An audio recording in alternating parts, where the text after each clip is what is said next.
Through the years, I've shared with you the history that leads us, our country, and our state to observe February 19th as a day of remembrance. I've talked about its antecedents and, more important, its consequences. I've spoken about my family, my American-born mother, who was a mere child of 9 when she was incarcerated,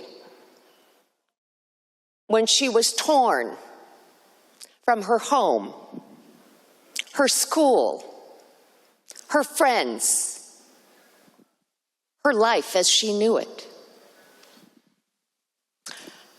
I've boasted of the exploits of the Nisei servicemen, the American-born Japanese soldiers of the 442nd, the 100th Battalion, the Artillery Engineers Battalion, and the Military Intelligence Service, whose record of loyalty and courage are represented by the enormous number of ribbons that fly from the Nisei vets' colors and earn them the distinction of being the most decorated unit in United States history. Mr. Speaker, I've spoken equally about the equally patriotic resistors.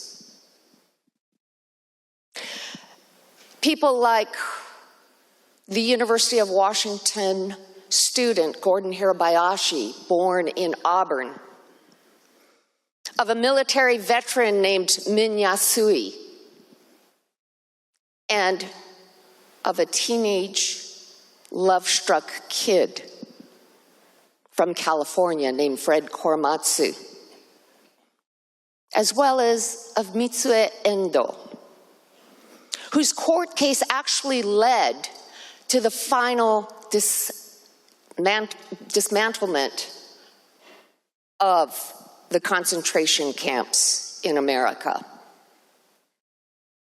And I've pointed, Mr. Speaker, to the activists, the mostly 3rd and 4th generation Sansei and Yonsei, including myself, our friends, and our Japanese-American post-war organizations that championed efforts to acknowledge, to seek an apology, and to provide redress for the violations of the Constitution that were visited upon an entire community because of their race.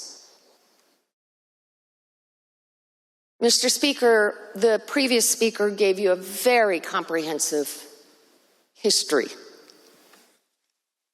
of this period. And I wish in this bicentennial year to talk instead about the Constitution of the United States and our Bill of Rights. And I want to tell you about how the executive branch, the legislative branch, and the judicial branch, and the people who hold all power in this country and in this state failed to uphold and protect these most defining and cherished documents of our country, Mr. Speaker, and of our American character. Because of time constraints, Mr. Speaker, I'll only focus on a few. But let me begin with the notion of the rule of law. Not just the rule of law, but equal justice under the law. The good gentleman from the 12th District made a very important point. That fear makes humans, and therefore our human governments, turn away from very thoughtful, deliberated principles that we have not only adopted, but have embraced, and instead succumb to our basest emotional reactions in the moment. This is a hallmark feature of the wartime incarceration of Japanese Americans that focused on the central question of what is an American. We heard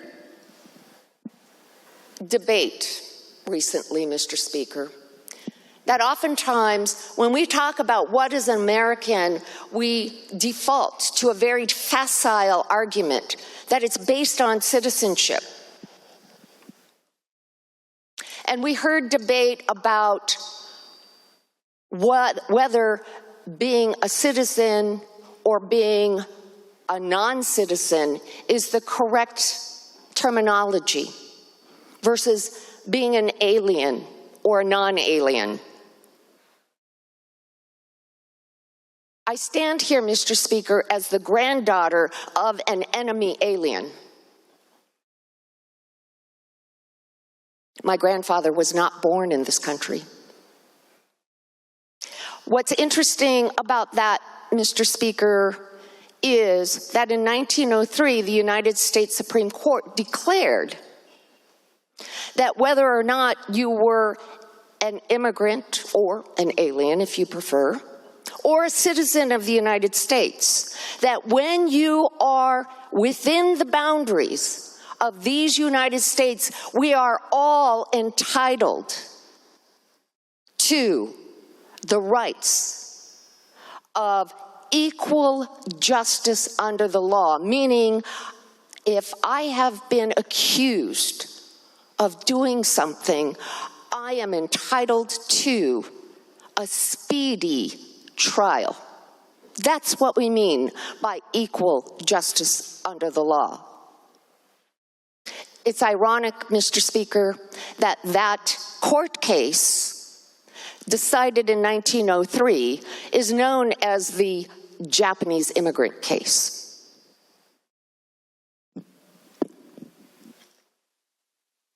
Mr. Speaker, I'm also the daughter of a non-alien enemy. What does that mean? It means my mother, who was born in Sacramento, California, as was her mother, was determined to be an enemy because of her ancestry. But you couldn't say that she was a citizen because it would fly in the face of the constitutional rights and the character of our American people. Mr. Speaker, that was not just my mother.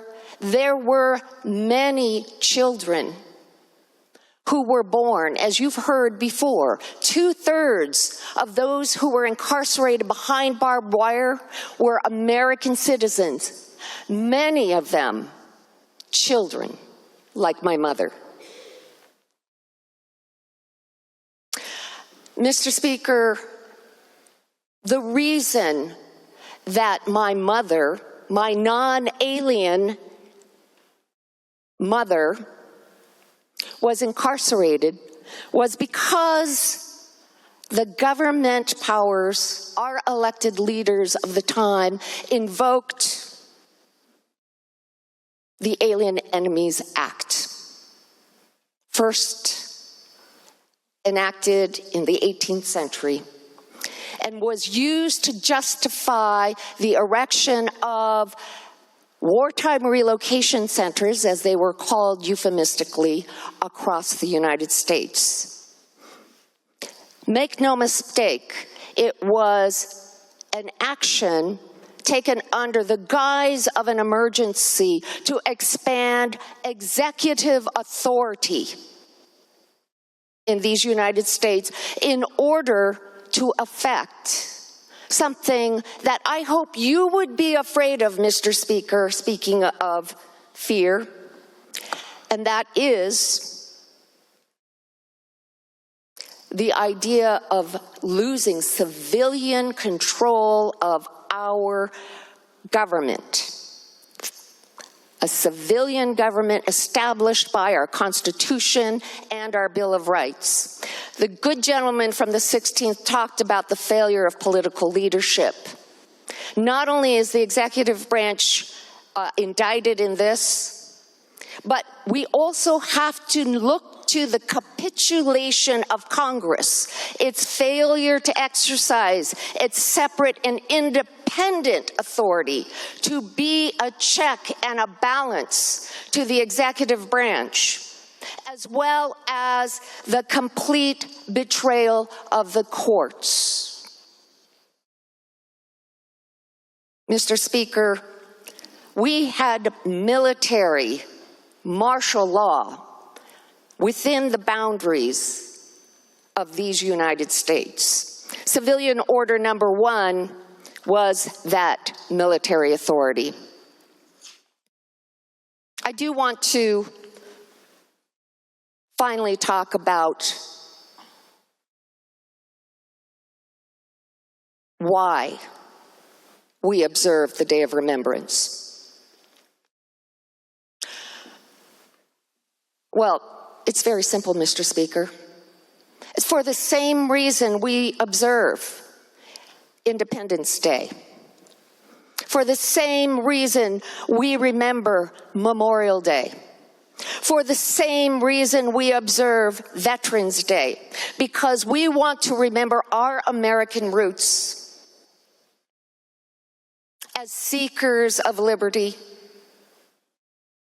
of the notion of res publica, for the people, and the importance of self-government in that form of government, of justice, equal justice, and opportunity, and how the things that are worth fighting for are not free. Mr. Speaker, you heard earlier that after a 20-year fight, the Japanese Americans did eventually win redress. And the Congress and the executive, and eventually the courts, all acknowledged their failures. But, Mr. Speaker, I think, as I think about what this day means to us, and I will ask if I can read. Please proceed.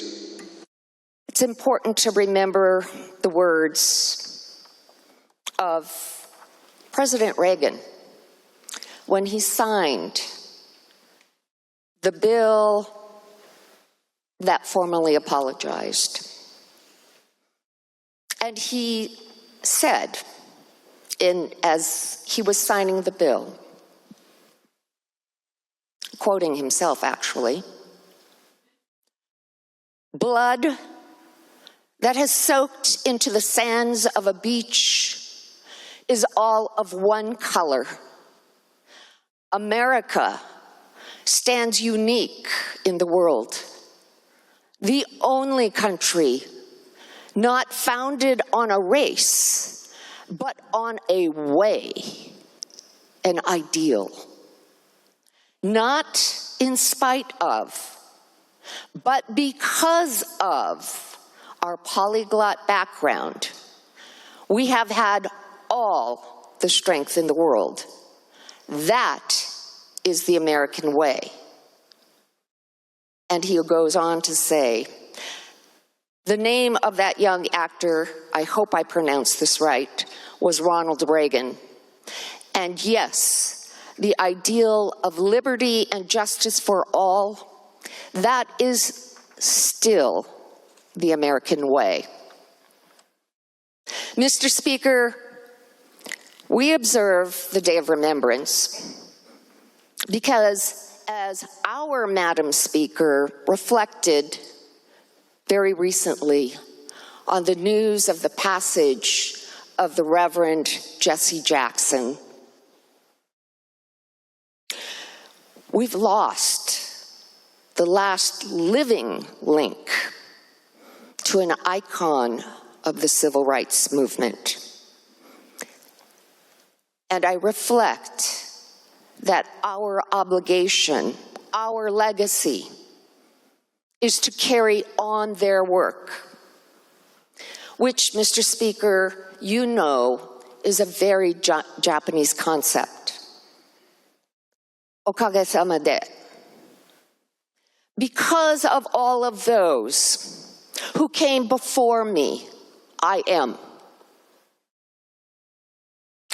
It's very reminiscent of the quote of the great Reverend Dr. Martin Luther King Jr., who was the mentor to the Reverend Jackson, who noted that I can never be who I am meant to be until you are fully who you are meant to be. Mr. Speaker, okage-sama de.